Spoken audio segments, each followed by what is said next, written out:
Selamat pagi sis. Pagi ini kita masih melanjutkan pembahasan kita beberapa hari yang lalu. Ya, sudah banyak hal yang kita bahas mengenai pengangkatan, mengenai Taman Eden, mengenai Firdaus, mengenai sorga dan neraka. Pagi ini kita membahas mengenai segala sesuatunya yang membuat kita bingung dan bertanya-tanya. Ketika kita membaca ayat firman Tuhan yang ada di dalam Alkitab, terkadang kita menemukan ada banyak ayat maupun kalimat, baik kalimat yang satu dengan kalimat yang lainnya itu membuat kita bingung, membuat kita selalu bertanya-tanya. Karena ada banyak ayat-ayat Alkitab yang bertolak belakang antara ayat yang satu dengan ayat yang lain, kelihatannya tidak sinkron. Yang itu kita pikir tidak masuk akal dengan pikiran manusia kita, sehingga membuat kita tidak juga mendapatkan jawaban ketika kita membaca satu ayat firman Tuhan yang ada tertulis dalam Alkitab tersebut. Kita baca ulang-ulang, kita baca ulang-ulang, kita ulangi lagi, tetap juga kita belum mendapatkan jawaban. Apa sih maksudnya ini? Kemana sih arahnya ini sebenarnya ayat firman Tuhan ini? Jadi bingung kita. Nah, ketika kita melihat ada banyak nih dari setiap orang, si A, si B, si C, maupun dari hamba-hamba Tuhan yang menyampaikan. Lalu ketika kita mendengar, loh, kok beda ya? Loh, kok begini ya? Kok begitu ya? Si hamba Tuhan si A menyampaikannya begini. Si hamba Tuhan si B, si C menyampaikan seperti itu. Ya sebenarnya yang mana sih yang sebenarnya? Apa sih maksudnya firman Tuhan ini? Akhirnya membuat kita jadi kesal, jengkel, marah-marah kita. Lalu muncullah persepsi kita yang tidak-tidak. Lalu kita mengatakan si A, si B itu sesat, si A, si B itu salah. Kok begitu, kok begini? Nah, jadi di sini kita bahas ya, bagaimana caranya supaya kita bisa mendapatkan rema, hikmat, pewahyuan yang Tuhan singkapkan ketika kita membaca, sekalipun itu hanya satu ayat saja yang kita baca, kita bisa mendapatkan jawaban dengan memuaskan, sehingga membuat roh kita menjadi hidup, roh kita menjadi bersemangat, menjadi antusias, menjadi bangkit di dalam roh kita itu ketika kita mendapatkan jawaban yang benar-benar itu adalah pesan dan itu suara Tuhan yang murni, yang Tuhan sampaikan, Tuhan singkapkan melalui firman Tuhan, melalui ayat-ayat yang kita baca. Ya, sehingga itu tidak menimbulkan menjadi kita menghujat orang, semisalnya menghujat si A, si B, karena tidak sesuai atau tidak pas menurut apa yang kita terima, menurut apa yang kita dengar.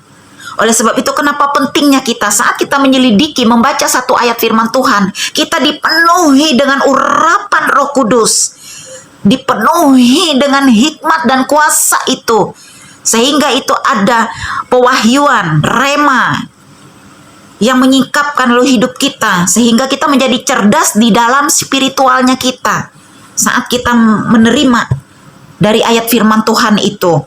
Jadi firman Tuhan yang kita baca dan kita renungkan itu bukan hanya sebatas pengetahuan kita, sehingga muncullah di tengah-tengah penyampaian firman kita itu ada disusup-susupi, terselip yang berbau-bau kebencian, kalimat-kalimat hujatan, kalimat iri dengki, menghakimi, unsur-unsur menjatuhkan pelayanan orang lain, sindiran, persaingan yang tidak sehat.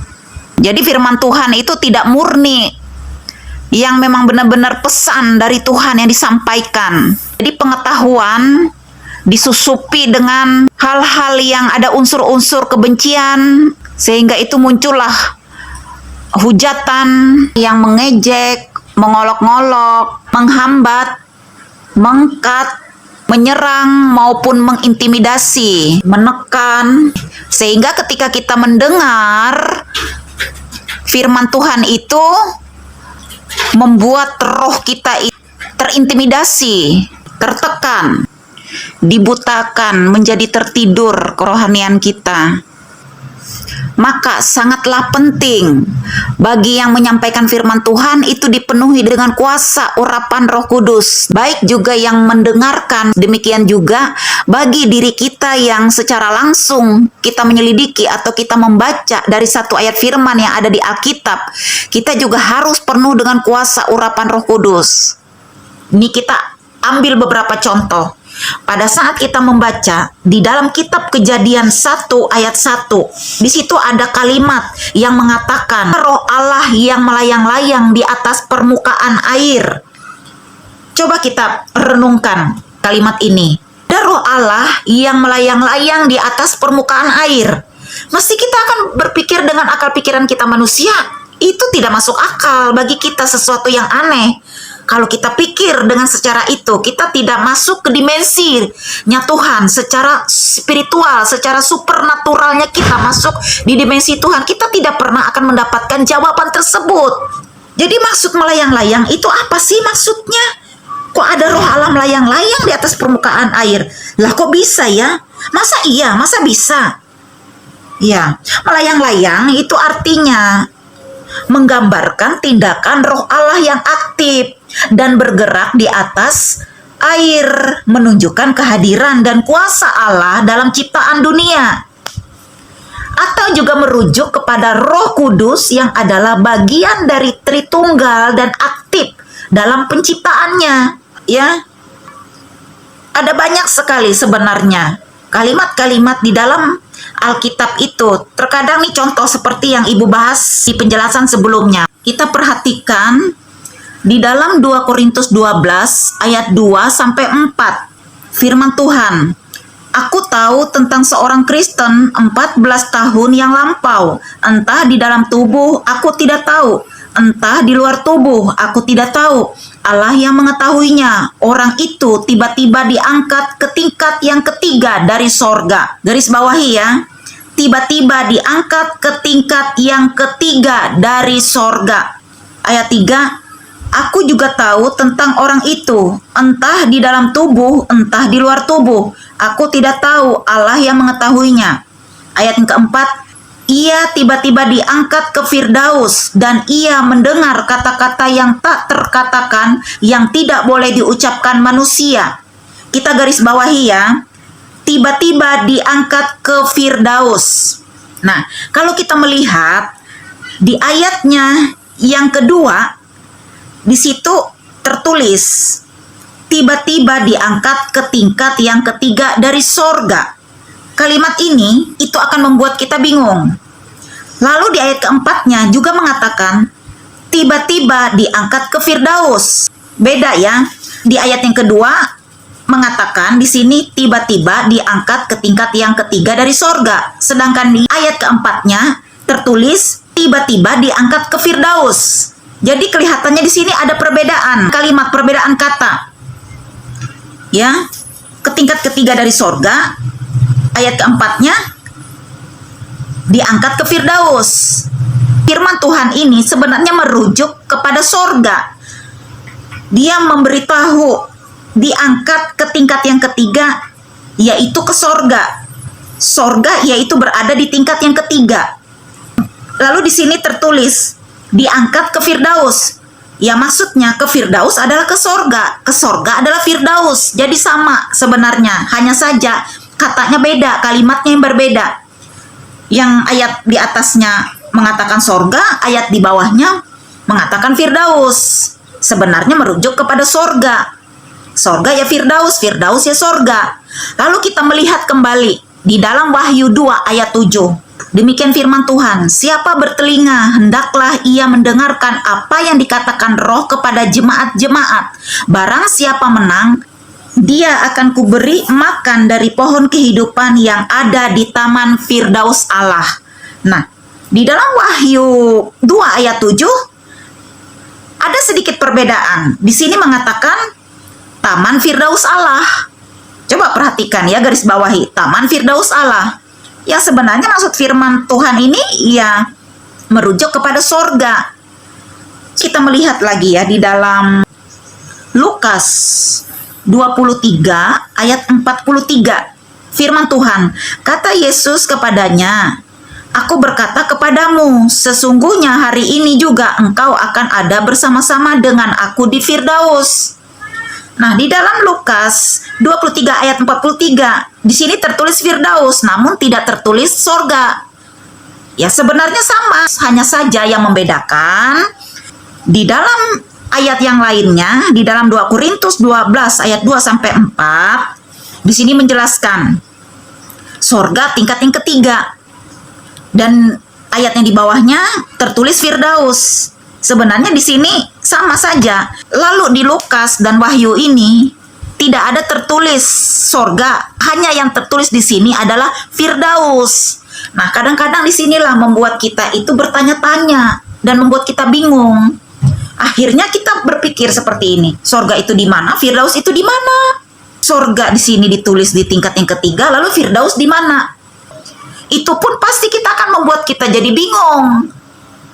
Yang mana sih sorga, yang mana sih Firdaus sebenarnya? Lalu di ayat yang lain dia hanya menjelaskan Firdaus, jadi tidak tertulis sorga di situ. Akhirnya juga membuat kita bingung. Padahal yang dimaksud itu sama tujuannya, merujuk kepada sorga. Dia mengatakan mungkin di kitab yang lain maupun di Perjanjian Lama dia menyampaikan di situ Taman Eden, semisalkan. Lah, akhirnya membuat kita bingung. Lah, di mana sih sebenarnya Taman Eden ini? Ada di bumi kah? Ada di sorga? Karena kan di dalam kitab Kejadian itu kan menjelaskan Taman Eden itu ada di bumi. Nah, oleh sebab itu kenapa pentingnya kita dipenuhi urapan Tuhan, Roh Kudus, ada kuasa Tuhan itu untuk memberitahu, menyingkapkan pesan-pesan Tuhan. Bahwa kita mendengarkan suara Tuhan yang murni, memang Tuhan beritahu, singkapkan itu. Supaya kita bukan hanya mempercayai penglihatan secara fisik alam nyatanya saja, melainkan kita juga mempercayai secara dimensi supranaturalnya Tuhan itu. Jadi semua kita mempercayai. Kalau kita hanya dari satu sisi saja yang kita percayai, kita tidak mempercayai keseluruhannya, makanya nanti kita menimbulkan menjadi pribadi yang lebih gampang dan terlalu cepat untuk menghujat pelayanan orang lain, menghakimi pelayanan orang lain, menyesat-nyesatkan pelayanan orang lain. Maka dari setiap ayat firman Tuhan yang tertulis di dalam Alkitab itu, semuanya harus kita angkat dan kita pergunakan. Kita bukan hanya menggunakan dari satu sisi saja, dari ayat yang satu saja yang kita gunakan, namun ayat yang lain tidak kita kupas secara fisik alam nyatanya yang sudah pernah Tuhan ciptakan, dan juga secara alam supranaturalnya melalui alam roh kita yang harus perlu dibangun, karena roh inilah nanti yang akan kembali pulang kepada si sumbernya yang memberi hidup. Roh kita ini, kita menjadi manusia hidup karena dihembuskan dari napas kehidupan Allah itu yang memberikan hidup kepada kita, makanya kita menjadi manusia yang hidup. Oleh sebab itu kenapa kita harus, terlebih penting, roh kita inilah yang harus dihidupkan kembali, karena roh inilah yang akan kembali pulang nanti ke sorga sana. Tubuh jasmani kita adalah kembali ke debu dan tanah. Terkadang dari banyaknya kalimat-kalimat dalam Alkitab ini membuat kita berpikir itu tidak masuk akal. Bahkan dari ayat yang satu ke dengan ayat yang lain pun itu bisa bertolak belakang. Oleh sebab itu pentingnya kita memiliki ketajaman roh. Ya, Roh Kudus yang memimpin kita. Sehingga dari ketajaman kepekaan roh itu kita bisa nanti menyingkapkan, kita memahami, dan itu tidak membuat kita menjadi kesal. Kalau kita tidak paham-paham juga dari kalimat di dalam Alkitab itu kan membuat kita jadi nggak paham, kesal, kita jadi menghujat, nggak masuk akal kalimat-kalimatnya. Apa maksudnya? Yang tak masuk akal bagi pikiran manusia. Makanya kita manusia ini yang selalu membuat ribet, membuat kita bingung. Kalau kita memahaminya tentang kekuasaannya Tuhan ini, kita melalui iman secara spiritual, mesti Tuhan akan singkapkan rahasianya itu. Kadang-kadang juga nih kita, baik di dalam rumah tangga pun, atau suami istri pun, semisal begitu, sama-sama duduk bersama, membahas firman Tuhan, berbicara tentang ketuhanan, berbicara tentang Tuhan, tentang firman Tuhan. Tidak sedikit juga yang endingnya diakhiri, hasilnya, buahnya justru menimbulkan pertengkaran. Karena apa? Sisi istri menyampaikan seperti ini, si suami menyampaikan seperti ini ketika mereka membaca satu ayat firman Tuhan. Akhirnya di situ ngotot-ngotot, debat-debatan, menimbulkanlah pertengkaran. Pertanyaannya, spirit apa yang hadir di tengah-tengah mereka sementara sedang membahas tentang Tuhan atau tentang firman Tuhan? Kita ambil contoh lagi ya, mengenai Tuhan datang untuk mengangkat kita. Kita perhatikan ya, sebagaimana Tuhan mengangkat kita nanti dengan sekejap mata, tiba-tiba sudah berpindah ke sorga. Ya, saat Tuhan datang, hanya sebatas di awan-awan. Pasti kita berpikir, gimana sih? Kok sebatas di awan-awan? Terus kakinya ditaruh di mana? Semisalnya begitu. Ya, saat Tuhan datang ada di awan-awan tanpa ada yang melihat dan mengetahuinya. Tahu-taunya pihak keluarga atau orang-orang terdekat sudah kehilangan. Pihak keluarganya kok tidak ada di tempat. Yang mana biasanya tidur bersama, tidur bareng, sering bareng. Justru tidak terlihat lagi. Atau juga kita berpikir, jika kita menggunakan akal pikiran kemampuan kita yang terbatas ini, dengan adanya Tuhan Yesus datang hanya sebatas di awan atau nanti Tuhan menginjakkan kakinya di Bukit Zaitun. Bukankah itu membuat kita juga berpikir tidak masuk akal bagi pikiran kita manusia? Padahal kan dia Tuhan. Kenapa bisa menginjak kaki di bumi? Ya sama halnya juga dengan sewaktu Taman Eden kan. Waktu Taman Eden ada di bumi ini, Taman Eden itu suci dan kudus yang tidak boleh ada dosa di dalamnya. Artinya kan di dalam Taman Eden itu ya suasana sorga, sebagaimana yang sorga saat ini yang belum kita lihat dengan kasat mata jasmani kita. Masa sih kok ada Tuhan berjalan-jalan di dalam Taman Eden? Masa sih kok di bumi ada Tuhan berjalan-jalan? Nah itu kalau kita memahami secara akal pikiran kita, itu kita tidak akan sampai, kita tidak akan masuk akal bagi pikiran kita. Ya itulah misterinya Tuhan itu. Karena dia pemilik alam semesta ini, dia yang menciptakan seluruhnya. Ya suka-sukanya Tuhan lah, mau dibuatnya menurut maunya Tuhan, dalam hitungan detik pun semuanya bisa sekejap berubah dan berpindah yang tak masuk akal bagi pikiran manusia. Makanya kita manusia ini yang selalu membuat ribet, membuat kita bingung.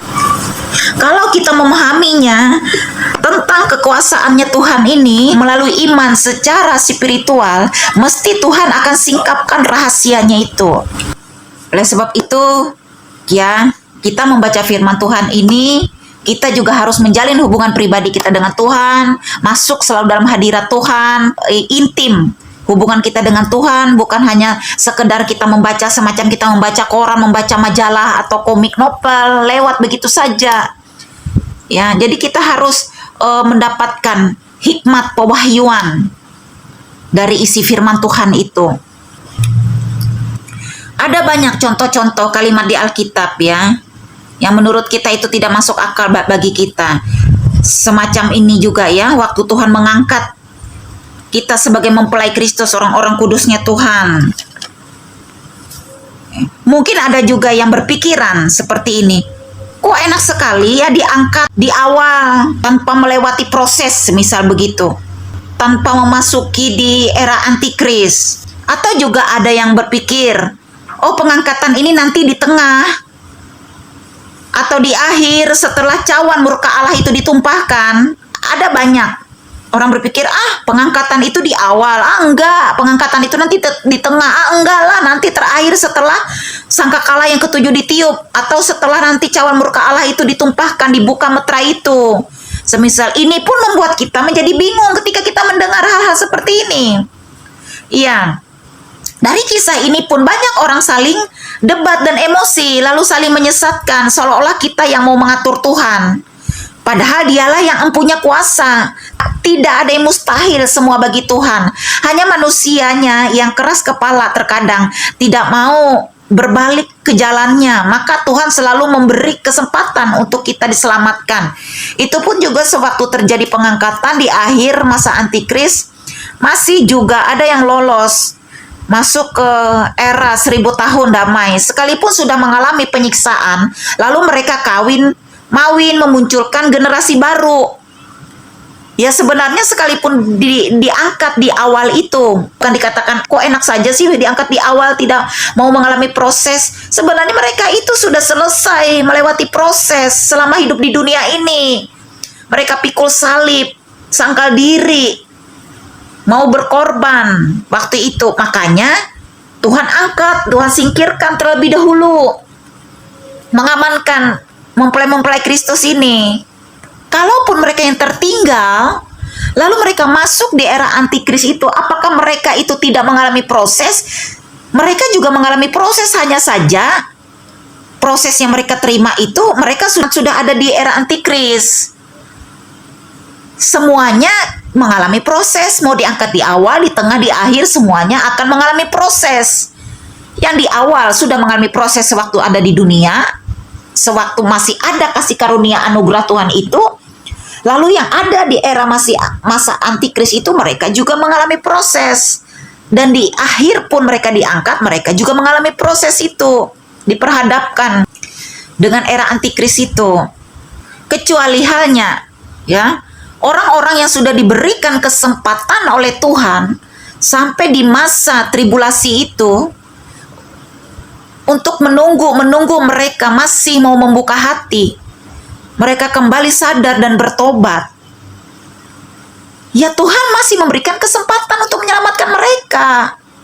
Tapi masih ada pun juga orang justru di tengah-tengah aniaya, masa kesusahan besar itu, malah justru mereka menikmati kehidupan duniawi mereka. Mereka kawin-mawin, mereka berumah tangga, sehingga memunculkan generasi-generasi baru yang dilahirkan oleh orang-orang yang tertinggal ini tadi.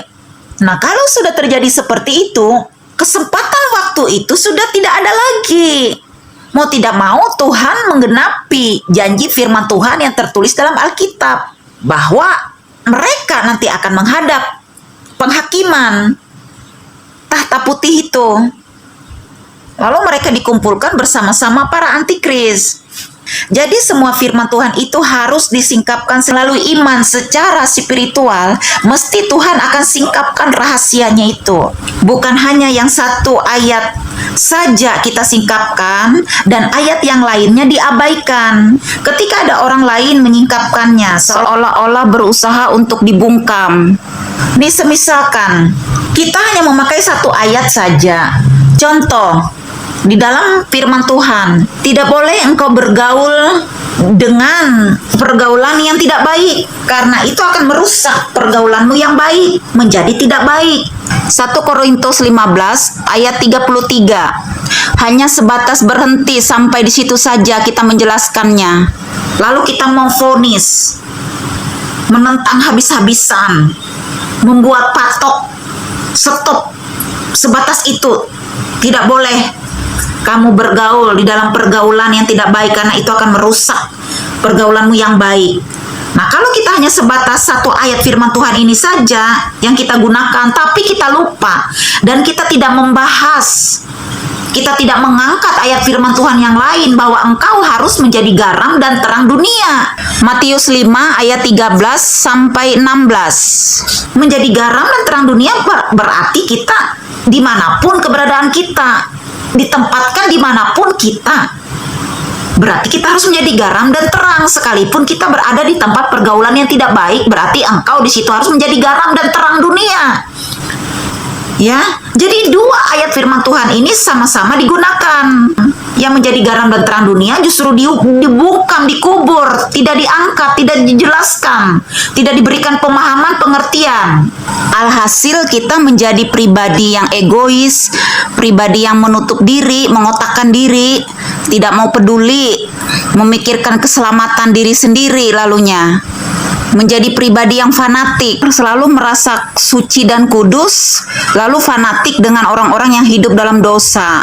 Lain halnya, kalau kita menyampaikan ayat firman yang pertama tadi, bahwa jangan engkau berada atau bergaul di lingkungan, di pergaulan yang tidak baik, karena itu akan merusak pergaulanmu yang baik. Kalau kita melanjutkan penjelasannya tidak mentok, hanya sebatas di situ kita berhenti menjelaskan, ya kita akan paham nanti. Artinya garam dan terang dunia itu akan berlaku Beda halnya, kalau kita belum memiliki pondasi iman kita, kita belum kokoh, berakar, belum kuat, pondasi kita berakar, kuat. Ya jangan coba-coba, jangan kita pergi, jangan kita berada di situasi, lingkungan, dan pergaulan tersebut. Kalau tidak, kita akan terseret, terjerembab, dan jatuh dalam dosa tersebut. Menjadi garam dan terang dunia itu, kalau kita sudah memiliki pondasi yang kuat, iman yang kuat, ya silahkan pergi dan berangkat ke tempat tersebut, berada di tempat tersebut. Artinya firman Tuhan yang lain juga digunakan.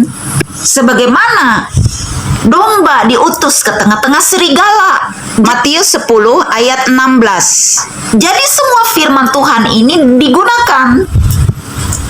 Jadi tidak ada yang dibungkam, tidak ada yang terkubur ayat firman Tuhan. Jadi bukan hanya ayat firman Tuhan yang sekiranya enak kedengarannya untuk didengar. Galatia 1 ayat 10. Lalu itu terus yang disampaikan. Besok yang disampaikan itu lagi, besok yang disampaikan itu lagi. Jadi ketika ada orang lain menyampaikan ayat firman Tuhan yang lain yang diangkat, lalulah yang mendengar ini kaget dan bingung dan heran. Lah, kok aku selama ini nggak pernah dengar? Loh, kok baru tahu ya? Baru dengar. Nah, kadang-kadang kita sebagai pendengar bisa seperti itu. Akhirnya kan kaget. Karena ayat firman Tuhan itu baru saja kedengarannya diangkat di permukaan. Atau baru saja juga disampaikan. Selama ini nggak pernah disampaikan. Yang disampaikan itu aja terus. Misalnya, jika firman Tuhan yang sekiranya membuat kontradiksi atau tidak masuk akal di pikiran kita, lalu ayat firman Tuhan itu kita abaikan dan tidak pernah kita kupas dan tidak pernah kita bahas. Sebagaimana yang Ibu sampaikan tadi mengenai pengangkatan. Itu pun banyak yang menjadi bingung sampai sekarang. Terjadi di awal kah? Atau terjadi di akhir kah? Atau di pertengahan kah? Terjadi pengangkatan itu? Terus kesimpulannya kita belum juga mendapatkan jawabannya. Jadi dari kesimpulan ini, di awal, di tengah, di akhir, misalkan diangkat, intinya ya kita harus selalu berjaga-jaga, bersiap-siap di dalam doa dan roh kita.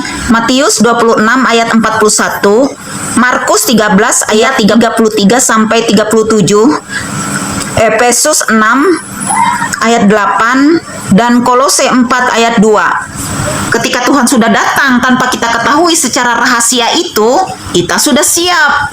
Matius 24 ayat 42 dan 44. Ayat 42, karena itu berjaga-jagalah sebab kamu tidak tahu pada hari mana Tuhanmu datang. Ayat 43, tetapi ketahuilah ini, jika tuan rumah tahu pada waktu mana pada malam hari pencuri akan datang, sudahlah pasti ia berjaga-jaga dan tidak akan membiarkan rumahnya dibongkar. Ayat 44, sebab itu hendaklah kamu juga siap sedia, karena anak manusia datang pada saat yang tidak kamu duga. Kita lanjut, 1 Tesalonika 2 ayat 7 dan 8.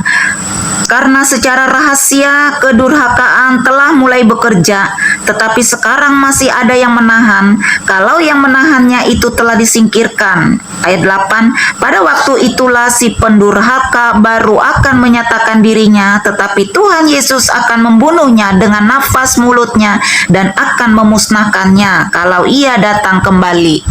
Jadi setelah kita sudah siap untuk menyambut kedatangan Tuhan, dan orang-orang yang sudah siap ini Tuhan singkirkan dan Tuhan angkat terlebih dahulu, barulah di ayat 8 1 Tesalonika 2-nya mengatakan, pada waktu itulah si pendurhaka baru akan menyatakan dirinya, tetapi Tuhan Yesus akan membunuhnya dengan napas mulutnya dan akan memusnahkannya kalau ia datang kembali. Amin. Contoh lagi kita, ada ayat firman Tuhan menyampaikan mengenai menabur. Jadi kita menggunakan firman Tuhan ayat ini, selalu kita berbicara tentang materi, supaya kita menabur dalam hal keuangan. Padahal yang sebenarnya ayat firman Tuhan itu menyampaikan mengenai menabur itu luas sekali.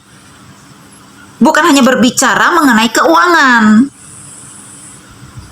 Ya, menabur itu luas.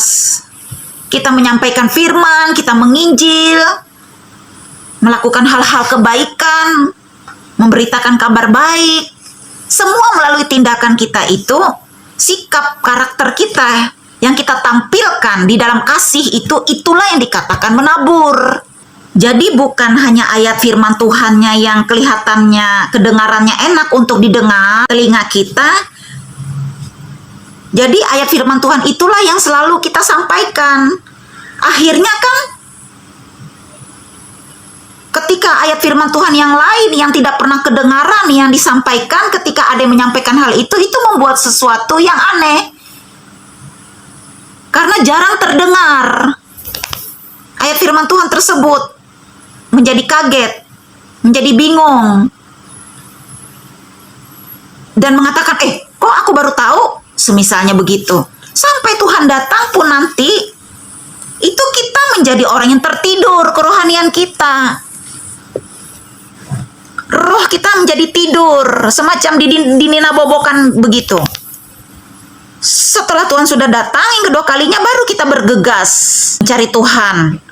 Buka Alkitab, menyelidiki Alkitab. Apa benar ya ada pengangkatan, misalnya begitu? Apa benar ya ada kebangkitan? Apa benar ya di situ ada sorga dan neraka itu di dalam Alkitab? Apa iya ya sorga itu sudah terisi atau masih kosong? Akhirnya kan bergegas-gegas bertanya-tanya begitu. Jadi bukan hanya ayat firman Tuhan yang sekiranya enak kedengarannya untuk didengar. Galatia 1 ayat 10. Lalu itu terus yang disampaikan. Besok yang disampaikan itu lagi. Besok yang disampaikan itu lagi. Jadi ketika ada orang lain menyampaikan ayat firman Tuhan yang lain yang diangkat, lalulah yang mendengar ini kaget dan bingung dan heran. Lah, kok aku selama ini gak pernah dengar? Loh, kok baru tahu ya? Baru dengar. Nah, kadang-kadang kita sebagai pendengar bisa seperti itu. Akhirnya kan kaget. Karena ayat firman Tuhan itu baru saja kedengarannya diangkat di permukaan. Atau baru saja juga disampaikan. Selama ini nggak pernah disampaikan. Yang disampaikan itu aja terus. Misalnya, jika firman Tuhan yang sekiranya membuat kontradiksi atau tidak masuk akal di pikiran kita, lalu ayat firman Tuhan itu kita abaikan dan tidak pernah kita kupas dan tidak pernah kita bahas. Sebagaimana yang Ibu sampaikan tadi mengenai pengangkatan. Itu pun banyak yang menjadi bingung sampai sekarang.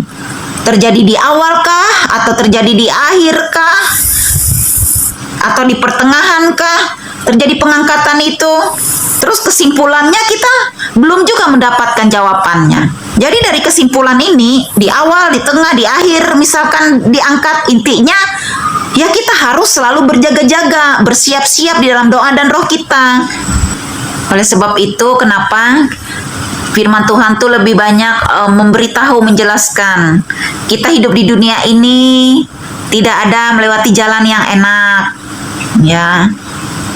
Kita harus siap menderita, pikul salib, sangkal diri.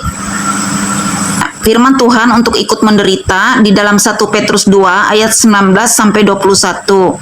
1 Petrus 4 ayat 13 sampai 14. 2 Timotius 2 ayat 3. Firman Tuhan untuk pikul salib dan sangkal diri yaitu di dalam Matius 16 ayat 24. Lukas 9 ayat 23.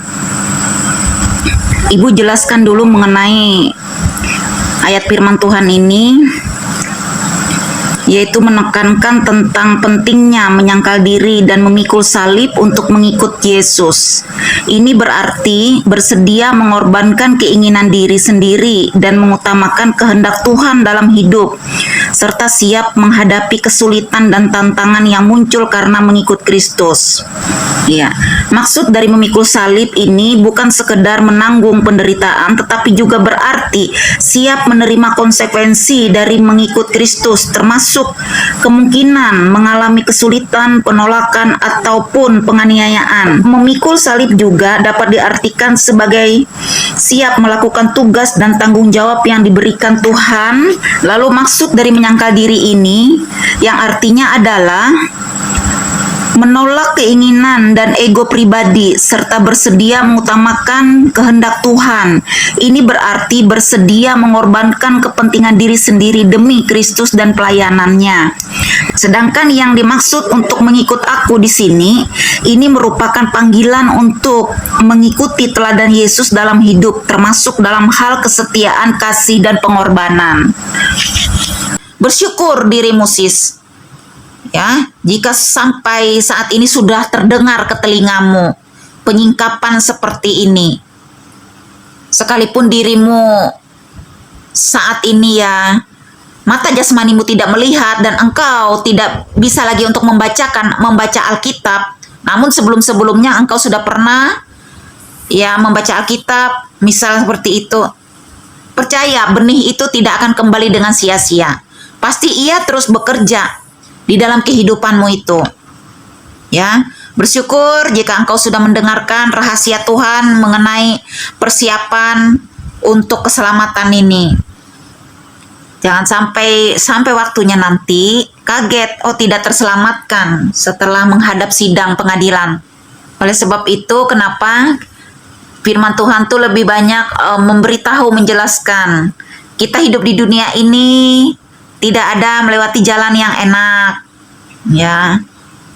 Kita harus siap menderita, pikul salib. Kalau di dunia ini kita tidak mau pikul salib, sangkal diri, berarti nanti sewaktu tertinggal mengalami proses itu di masa era antikris, kita diproses saat-saat itu. Lebih baik kita mengalami proses sangkal diri pikul salib itu selagi sekarang ini, selagi masih ada kasih karunia anugerah Tuhan itu. Jangan nanti kita bergegas, baru melek, terbuka mata kita untuk sungguh-sungguh mencari Tuhan. Ya, kurang apa lagi Tuhan ini? Toh masih juga kan Dia menyelamatkan kita, baik dari denominasi manapun kita, selagi kita percaya kepada Tuhan Yesus Kristus. Dan ayat yang ada di Alkitab pun nggak perlu kita pilih-pilih. Lalu ayat yang lain yang dikubur dalam-dalam, yang lainnya harus kita angkat ke permukaannya. Semisal gitu. Ibu tambahkan lagi sis ayatnya ya, yang membuat kita bertanya-tanya dan tidak masuk akal dan membuat kita bingung juga. Coba kita perhatikan, ini mengenai rokok ya. Di dalam Alkitab menjelaskan di situ mengenai rokok, dilarang merokok di dalam firman Tuhan. Memang di dalam Alkitab ini tidak ada dituliskan dilarang merokok, no smoking, tidak ada tertulis seperti itu. Yang ada hanya di pom bensin, no smoking kan. Nggak boleh kalau di pom bensin itu karena ada bensin kan, ada minyak nanti meledak. Sama juga kita nggak boleh otak-atik HP.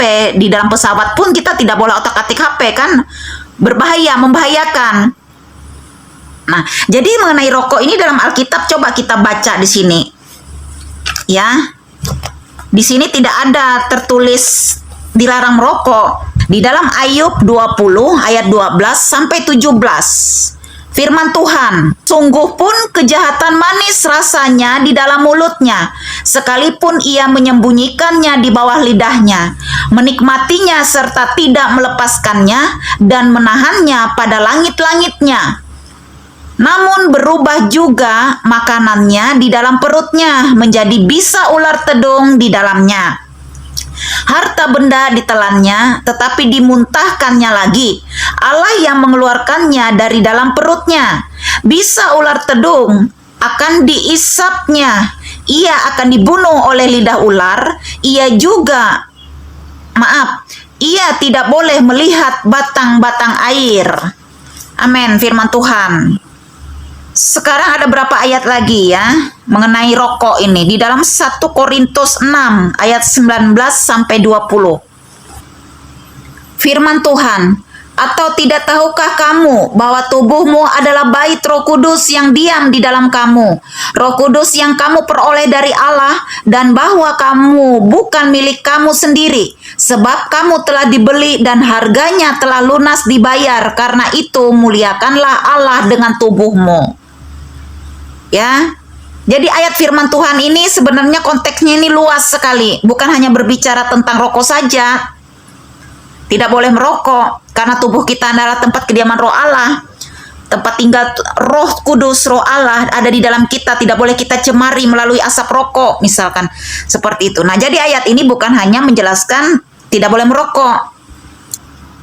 Ada banyak hal dari pengertian, pemahaman dari firman Tuhan di dalam 1 Korintus 6 ini.